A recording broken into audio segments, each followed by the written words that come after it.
All right, so what I'd like to do is, before jumping in, take a quick temperature read of the room. I'd love to get a sense of where everyone's head is at when it comes to AI and its role in retail design. So let's do just a show of hands. So who in the room is curious? I would imagine that's probably gonna be everybody, right? Of course. All right, any enthusiasts like, yay, AI, I'm all aboard the train, okay? Um, is AI making anyone nervous, a little on edge? Same one, okay. And then anybody in the wary, cautious camp, maybe hanging back, reserving judgment for the time being? Yeah, you know, for me, I kind of sway between curious and wary myself. So I used AI to create this image. I entered person jumping onto a speeding train, which I think is a pretty great description of what it's like to work in retail design. Um, it's a challenge to keep up and on some days hang on. And what I want to talk about is just sharing my story on how to use AI in retail design. But you know, here's the thing: I'm still figuring it out, and so is my company, because this is still new territory. But I'm hoping that by sharing our journey thus far, you might find something helpful in what I'm saying up here to take back and apply to your experience. It's no secret that AI is on a fast track to permeate nearly every aspect of store development and execution. And there are countless articles, blogs, podcasts, and presentations coming at it from all angles. You're talking retail, you know, store layout optimization, data collection, performance metrics, facilities, maintenance ops, project management, construction. I'm not talking about any of that today. I'm choosing to talk about it through a more narrow filter, a design lens, because I'm a designer, and outside of my vocation, I'm a creative person. I'm an artist, I'm an illustrator, I love to write. So my reaction to AI and my relationship with AI stems from that point of view. But I do want to talk about ways that you can on-ramp and socialize AI into your team dynamics and creative culture. I think for anybody working with in-house creative teams or outside agency partners, establishing the rules of engagement is going to be key. It seems every time we turn around, AI is making headlines, like this week with Studio Ghibli, the animation studio. It's seeming to land center stage to dominate conversations around creativity and its role in design, all aspects of design, and kind of challenging the notion or the very definition of what it means to be creative. So, you know, on the one hand, AI is being touted as the next great tech revolution, while at the very same time, it's being pilloried as a symbol of plagiarism and cheating and career hijacking. So how are we as planners, creators, designers, how are we supposed to straddle that divide? You know, how do we reconcile that rift? I'm gonna share some ways to kind of overcome the uneasiness or apprehension around approaching AI, if anything, just to understand where it sits at the design table. So before going on, just a little bit about me. I am a self-described late adopter. I am far from a digital native. I did go to design school before there were Macs, and it took years before I got to sit in front of one as a working designer. And I share that only because the way I'm hardwired, I need to warm up to technology, and I prefer technology to settle in a little bit so that I could get a sense of where it's going. And I think there's a lot of people who share that attitude. I work with a lot of people who share that attitude. Um, I work at Miller Zell. You know, we're based in Atlanta, Georgia. Um, and basically, we're a company that's passionate about designing and executing branded environments across a wide range of retail categories. We turned 60 last year, so it kind of goes without saying that Miller Zell has seen its share of change and disruption in retail and managed to evolve and even thrive. But evolving and adapting, you know, for a large company, that can be a slow going process, despite all the outward pressures to be bigger, better, faster. You know, we touch a lot of different projects. You know, we work with several clients We have a lot of disciplines and capabilities under our roof, a lot of cross-team collaboration. So when it comes to AI, gosh, where do we begin? And that's the thing, AI is totally accessible. We know this, it's ready and waiting for us. So there's nothing stopping us from just jumping in. You know, it can impact our, design development engineering team with fixture designs and our CAD operators and our digital solutions team and my design team. But the idea of us all kind of charging out of the gate and running down different paths independent of one another, is that the right way to do it? Does that make sense? Maybe that's kind of like flying the plane and building it at the same time. I used AI to generate this image, and I won't even tell you how long it took me to get to that. But back to getting aligned on AI, as a company, we had to ask ourselves some grounding questions. Like, what's that learning curve going to look like, at Miller Zell? I go back to, late adopters, and we have early adopters in that space in between. What will our overall position as a company be on AI, and what areas do we see it affecting?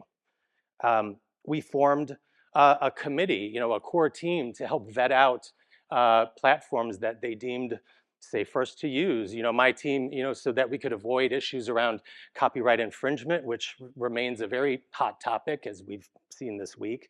But that committee also set up kind of the framework for us to establish protocols and practices. And it's still very much a framework. We're figuring it out.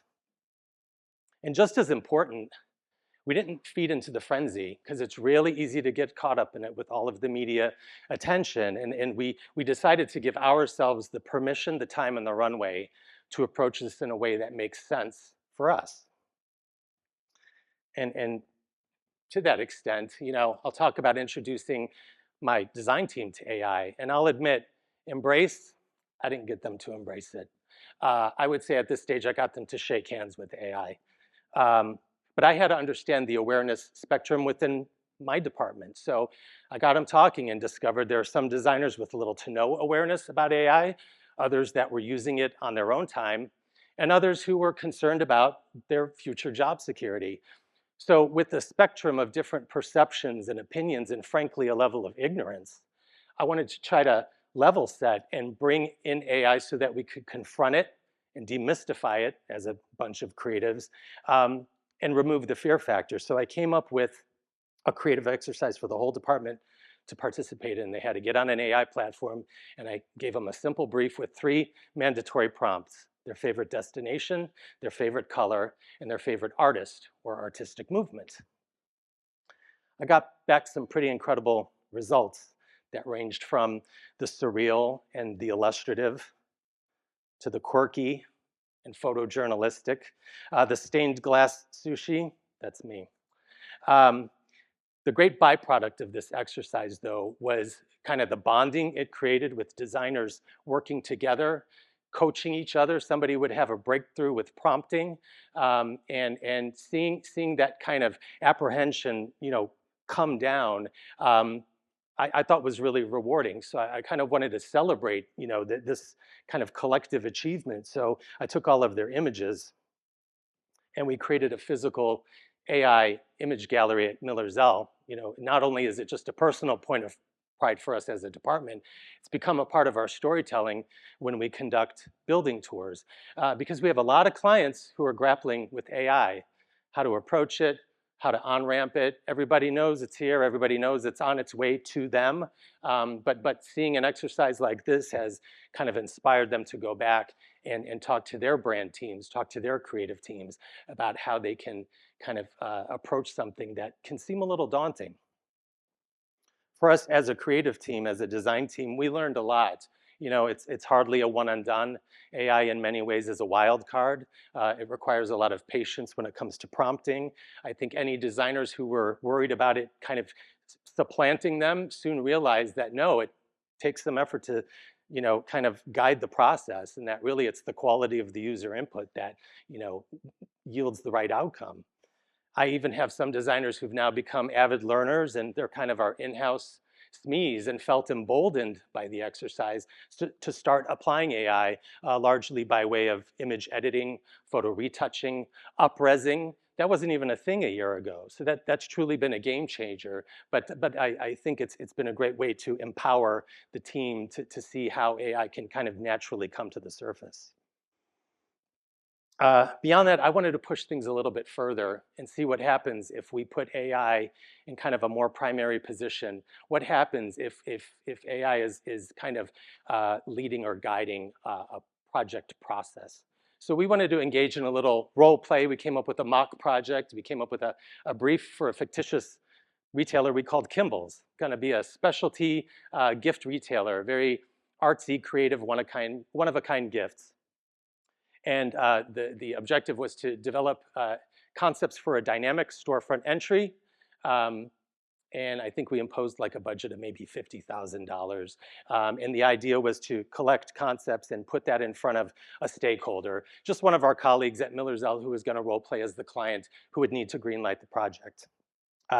One of the mandatories in the brief was that they had to use AI as their only concepting tool. So immediately I had designers digging in their heels, resistant because I was taking their toys away, anything that was familiar. I wanted us all to jump into the cold water together and just see what happens. Maybe I have a sick mind, but that was the intent.